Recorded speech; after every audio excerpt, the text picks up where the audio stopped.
Salut à tous, c'est Robin d'Eurofishing. Aujourd'hui on se retrouve pour une toute nouvelle vidéo craft sur le thème du swimbait. Donc dans cette vidéo je vous montrerai différentes astuces, différentes techniques pour que vous puissiez réaliser votre propre swimbait tel que cela. Donc ça c'est les swimbaits que j'ai réalisés dans cette vidéo, ils sont terminés et à la fin de celle-ci vous y retrouverez la nage de cela. Également, si le craft vous intéresse, je mets dans la description une petite playlist avec différentes vidéos, que ce soit pour des leurres, pour la truite, black bass, perche ou brochet, il y en a pour tous les goûts, avec plein de crafts, plein de vidéographes dedans. La dernière vidéo a été sur des petits cranks, tels que ceux-là, des cranks Shallow Runner. Donc si ça vous intéresse, n'hésitez pas à jeter un coup d'œil. Également, si la vidéo vous plaît, n'hésitez pas à la like et à vous abonner si vous souhaitez être au courant de la suite des événements et me voir pêcher des poissons avec les leurres que je fabrique.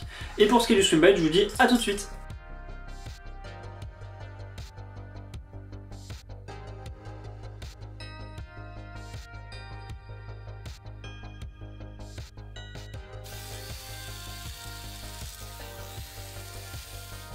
Ça y est, donc j'ai fini de découper mes deux leurres. Donc pourquoi deux? Tout simplement parce que ma planche de bois était beaucoup trop fine sur les côtés. Le profil n'était pas assez large, du coup je dois en faire deux du coup pour les coller et ainsi avoir un profil, bon là un petit peu trop large encore, mais je vais rectifier ça plus tard pour l'épaisseur de mon leurre. Donc pour ce faire c'est très simple, il suffit d'avoir de la colle à bois et de coller tout simplement les deux parties ensemble. Donc on va mettre un petit peu de colle à bois sur mon leurre. Je vais pas hésiter à en mettre pour que ça colle bien. Voilà, donc une fois que ma colle à bois est appliquée sur mon leurre, donc je vais l'étaler vite fait un petit peu partout.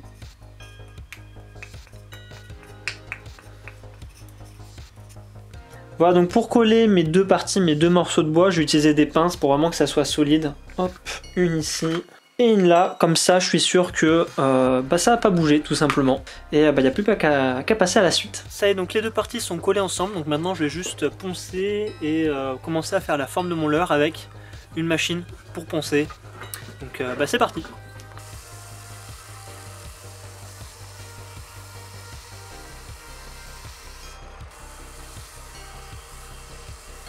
Voilà, donc j'ai fini de poncer mon leurre, donc là pour l'instant j'obtiens donc cette forme là. Donc on a la forme du leurre, mais comme vous le voyez, c'est tout droit. Donc nous, ce qu'on va faire là, ce que je vais faire, c'est que je vais prendre un crayon. Et ensuite, je vais m'aider, donc le crayon va m'aider à faire des lignes en fait, que je vais réaliser sur le leurre en haut. Des lignes pour lui donner, je vais poncer ensuite, pour lui donner une forme vue de dessous et de dessus un peu plus vivante on va dire. Parce que là, bon, les poissons, ça ressemble pas trop à ça. Donc là, on va juste lui donner des formes. Donc je vais montrer ça tout de suite. Voilà, donc ça j'ai terminé, vous voyez, c'est vraiment très rapide. J'ai juste fait des petites formes ici au niveau, voilà, j'espère que le focus va se faire. Non, pas envie de se faire? S'il a l'air, c'est bon.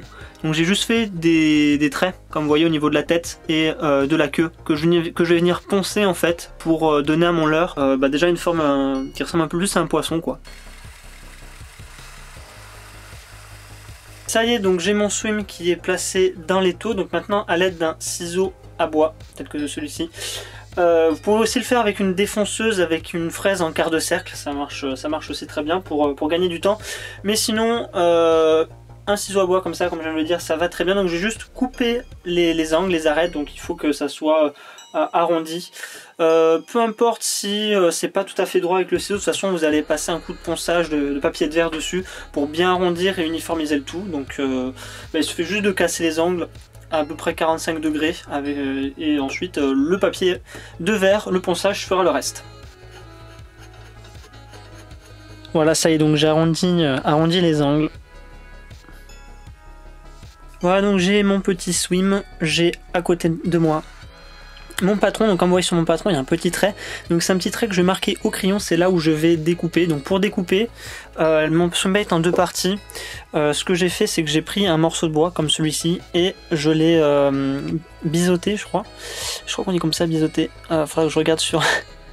Mais donc du coup ce que je fais avec ce morceau de bois, donc c'est que je l'ai coupé à un angle, donc là je crois que c'est à peu près une trentaine de degrés à peu près. Et je vais tout simplement le positionner de cette manière en fait sur mon leurre au niveau de la marque et découper avec la scie jusqu'au milieu et faire ça des deux côtés grâce à la petite marque qui est sur mon patron et que je vais marquer au crayon sur mon leurre. Donc c'est ce que je vais faire tout de suite et je vais vous reprendre une fois que j'aurai mis ma marque sur mon leurre. Voilà, donc j'ai mis ma petite marque, enfin je l'ai déjà mise sur mon leurre, on voit d'ailleurs une petite marque à ce niveau-là en crayon.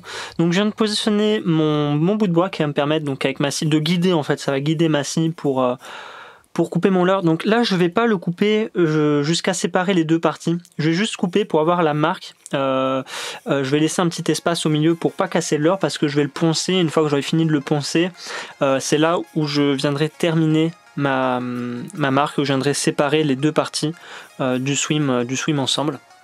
Voilà, donc pour la scie, je vais tout simplement la poser sur mon guide en fait, qui va être mon patron, et je vais tout simplement scier.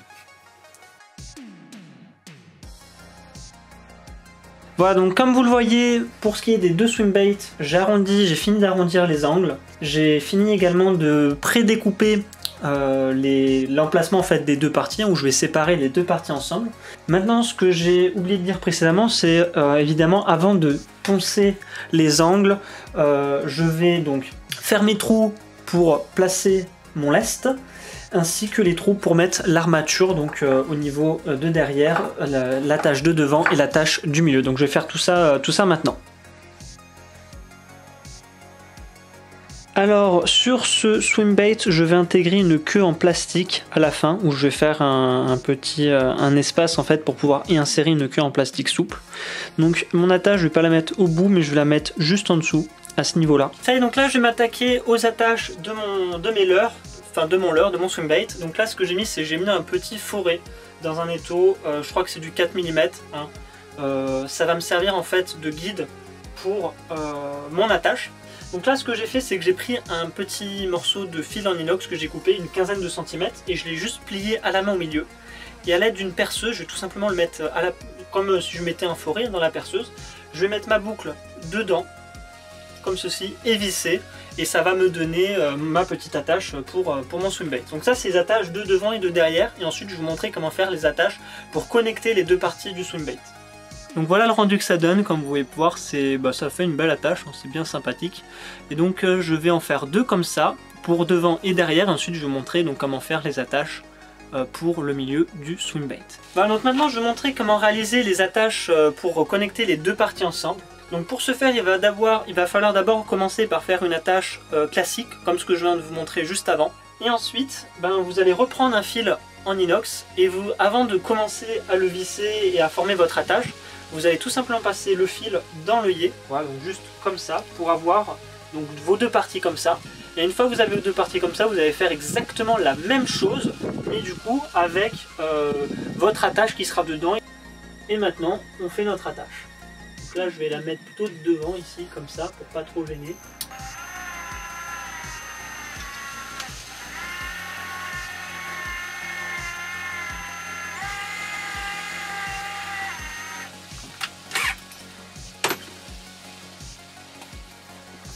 Voilà, comme ceci, et ensuite, pareil, donc je vais vous montrer le résultat. Et donc voilà le résultat. Vous obtenez vos deux armatures donc pour lier les deux parties de vos swim bait. Voilà, donc j'ai mon leurre qui est là. Donc maintenant, ce que je vais faire, c'est que je vais creuser, percer mes trous pour mettre le lest dedans. Voilà. Ça y est, je viens de finir de creuser mes trous pour pouvoir mettre mon lest dedans. Donc maintenant on va passer tout de suite à l'étape du lest et vous expliquer tout ça en détail pour avoir la meilleure nage possible. Voilà, c'est donc comme vous pouvez le voir, j'ai déjà mis à peu près les attaches, donc elles sont pas encore collées parce que je voulais vous donner quelques petites astuces également avant de le faire. Donc pour le coller, je vais utiliser de l'époxy 5 minutes, donc c'est une résine qui va durcir et qui va devenir très résistante.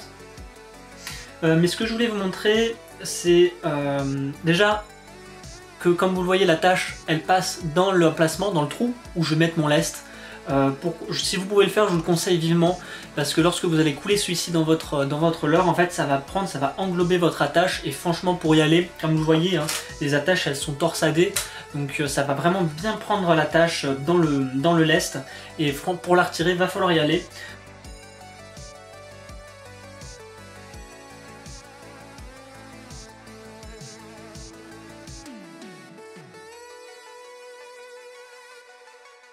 Voilà, ça y est, donc je vais passer au lestage de mon leurre. Alors comme vous voyez, j'ai mis une petite balance en dessous parce que pour les swim baits, en principe, ce qui marche très bien et ce que beaucoup de personnes aiment, c'est le slow sinking. Donc le slow sinking, c'est le fait au leurre de couler lentement.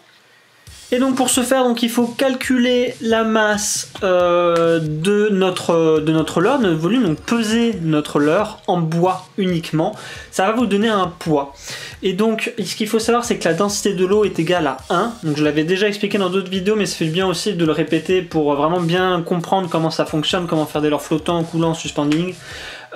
Si on veut faire des leurres suspending, il faut avoir la même densité que l'eau, c'est-à-dire avoir un leurre d'une densité de 1. Si on veut, et puis à partir de là, il faut expérimenter pour savoir ce qu'on veut. Donc comme nous on veut un slow sinking, on va avoir une densité légèrement supérieure à celle de 1. Alors pour avoir une densité légèrement supérieure à celle de 1 et faire des leurres slow sinking, j'aime bien faire un leurre suspending mais sans les hameçons. C'est-à-dire qu'avec le poids, c'est le poids des hameçons et des anneaux brisés qui va faire couler, et du vernis aussi, qui va faire couler mon leurre. Donc là, je vais faire un leurre suspending de base, sans vernis, sans peinture, sans rien, pour avoir mon leurre, mon swim bait en slow sinking. Donc après avoir pesé mon bois, donc faut bien regarder la densité du bois et faire un petit calcul, je vous le mets à l'écran si vous voulez, et avoir le correct grammage de plomb. Après, vous pouvez toujours faire des petites modifications, si vous voyez que ça coule un petit peu ou que ça flotte un peu trop, voilà, de enlever ou remettre un petit peu plus de lest. Mais donc pour ce qui est de mon cas, il faut que je mette 56 grammes, je crois, 56 grammes de lest pour avoir un leurre suspending. Donc je vais attendre que ma machine chauffe tout simplement pour pouvoir couler mon lest dans mon leurre. Ça y est, donc j'ai terminé donc de lester mes deux swim baits, vu que je vais en faire deux. Alors pour le lestage de vos swim baits, ce que je vous conseille vraiment, c'est que le leurre, donc moi je vais faire du slow sinking évidemment, mais le leurre va couler vraiment bien droit comme ça. Donc j'ai fait des petits réglages, j'ai pas montré mais c'est très simple, hein, vraiment, si le leurre pointe de la tête, il faut enlever du plomb au niveau de la tête, voilà, c'est vraiment très simple à faire. Et une fois que vous avez votre leurre qui descend à la vitesse que vous souhaitez, hein, c'est pas obligé que ce soit du slow sinking, hein, vous pouvez très bien faire un swim qui soit sinking, qui descend assez rapidement, pas obligé vraiment que... C'est vous qui choisissez, vous pouvez même en faire des flottants. Donc là j'ai du slow sinking. Également ce que j'ai fait, donc hop, j'ai vite fait mis de la résine, voilà, pour boucher mes deux swim baits, le plomb. La résine, donc de base elle est slow sinking aussi, voire sinking selon les résines. Donc ce que j'ai fait, c'est que j'ai rajouté ce qu'on appelle, on appelle ça des microsphères, je crois que ça s'appelle. Donc c'est juste une matière en fait qui va alléger la résine et qui va la rendre flottante ou pas. Dans mon cas j'en ai pas mis beaucoup, c'est juste histoire d'avoir quelque chose d'avoir une densité neutre. Voilà, ça n'a pas d'impact en réalité sur la nage et sur le lestage en fait de mon leurre. Donc voilà, donc maintenant ce qu'il me reste à faire en fait c'est de poncer l'entièreté de mes leurres, donc je vais le faire hors caméra, et ensuite une fois que j'aurai fini de poncer, je vais découper mon swim en deux parties et je vous reprends tout de suite après une fois que les deux parties seront séparées. Voilà, alors avant de passer aux premières couches de vernis qui vont protéger le bois avant de peindre le leurre, donc j'ai fini de découper, de séparer mes deux parties de mes swim baits, et j'ai également poncé l'intérieur et l'extérieur des deux leurres. Donc comme je l'ai dit avant de mettre le vernis, je ne sais pas si vous vous souvenez, j'avais fait donc ces petites attaches qui vont servir du coup à animer le swim, hein, que les deux parties soient collées, soient reliées. Et donc pour ce faire, donc je vais pas les relier tout de suite, je vais les relier bien sûr à la fin, mais avant la peinture et le vernis, pour m'aider à savoir où ils sont, etc., je vais faire des trous en avance pour les repères. Donc c'est ce que je vais faire là maintenant. Et une fois que j'aurai fait ça, je passerai du coup aux deux couches de vernis et ensuite on passera à la peinture. J'ai pris une mèche en 2 mm. Donc j'ai fait des tests et franchement ça devrait vraiment bien marcher, donc cette mèche en 2 mm. Donc pour celui-là j'ai déjà fait un petit repère pour savoir où percer, j'en ai même déjà percé un, mais vraiment c'est tout bête, il suffit juste voilà, de faire des petits trous.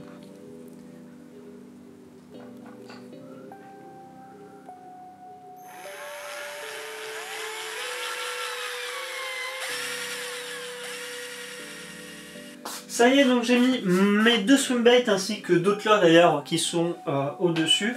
Vite fait, je vais montrer rapidement comment je procède pour ma tour de séchage. C'est ma toute nouvelle tour de séchage, c'est la première tournée qu'elle va faire, celle-là. Donc j'utilise des pinces avec des bois, en fait, des petits, j'appelle ça des modules, mais c'est tout simplement des petits tasseaux en bois, où en fait je vais visser une vis sur mes leurres. Une vis avec un, alors je sais pas comment elle s'appelle ces vis là, mais c'est des vis avec un œillet comme vous voyez, et je vais me servir en fait de l'œillet pour venir clipser ça sur ma tour de séchage. Donc bon, celui-là je vais le garder.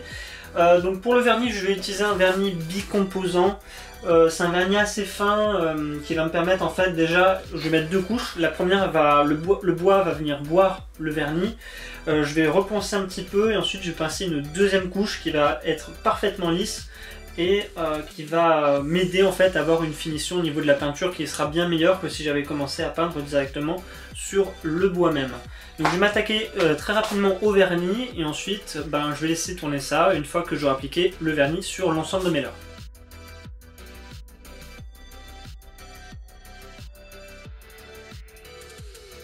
Salut à tous, donc on se retrouve une fois que le leurre est terminé. Donc comme je l'ai dit, malheureusement j'ai eu des petits problèmes, des fichiers ont été corrompus donc ils sont irrécupérables.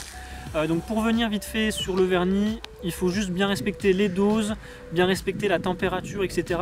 Respecter les consignes en fait du vernis. Et une fois que tout ça est bien respecté, il n'y a aucune raison pour que ça se passe mal. Donc là comme je l'ai dit, les leurres sont terminées et on va tout de suite passer à la nage et vous montrer comment ça nage.